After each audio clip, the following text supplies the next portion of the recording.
Welcome back. A bill aimed at harmonizing apartheid-era laws on dangerous weapons into a single law has been introduced in Parliament. The Dangerous Weapons Bill prohibits the carrying of anything that can be used as a dangerous weapon during a public gathering. Currently, the former homeland states, the Transkei, Botswana, Venda and the Ciskei, are still governed by old laws on this issue that have never been repealed. This bill aims to change this. There's been quite a bit of opposition to the bill from various quarters. Public submissions into the bill are currently underway in Parliament. Some of those making submissions include recreational sportsmen, weapons collectors and manufacturers of specialized knives. On the whole, they support the bill and what it sets out to do, but they have concerns. The Knife Makers Guild wishes to say that in its present form, the definition of dangerous weapon in Section 1 of the bill objectively and unreasonably encroaches upon the constitutional rights of members, simply because every product manufactured by Guild members for sale to their customers is capable of being classified as an unlawful dangerous weapon. Very often when we do an airsoft game, there's multiple people involved. It might be at night. You may be dressed in camo clothing and then traveling in a car, a couple of people, camo clothing with an airsoft device in the car can raise possible suspicions when stopped. At face value, and this is where our concern comes in with the superficial examination, I could be accused of having a ceremonial sword in my possession, that this is now in fact a dangerous weapon when it is not. Committee members understand these concerns. We cannot, as Parliament, allow unintended consequences for something we pass. The aim is not to shut down anybody's business or have an impact on a sport or anything. We're looking at protecting citizens. Presenters are still missing the point of this legislation. It's not illegalizing what you are doing currently, not at all. It is illegalizing the abuse of that. But Van Wyk explained the need for this bill. Your scenario of sketching people in camouflage on their way at night, with all due respect, as a law-abiding citizen, I would want the police to stop them.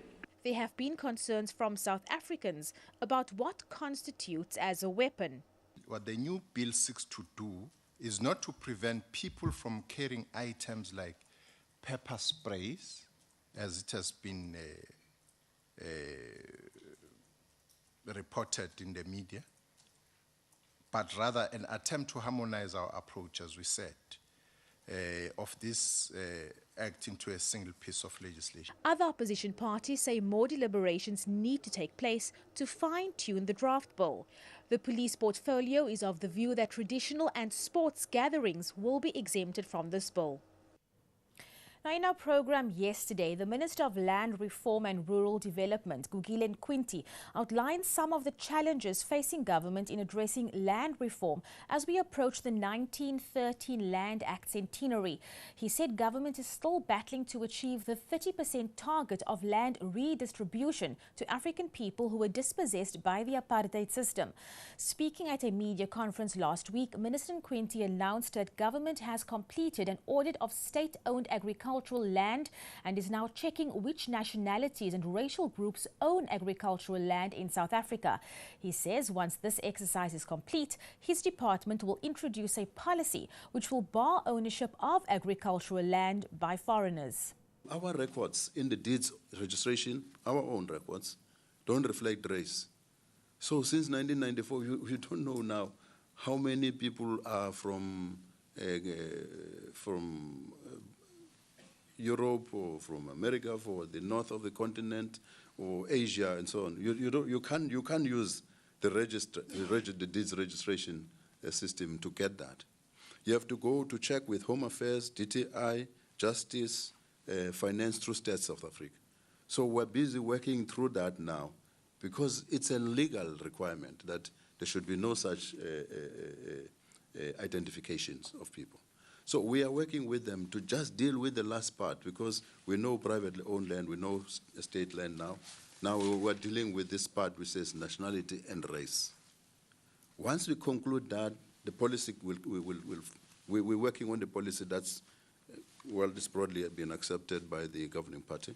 We're working on the policy as government to make sure that as we do so, once we finish that, from that moment, when the policy kicks in, moving forward, Foreign nationals will only lease land on a long lease basis, minimum of 30 years.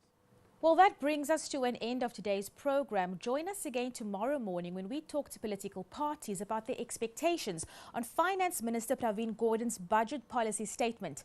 Enjoy the rest of your day and goodbye.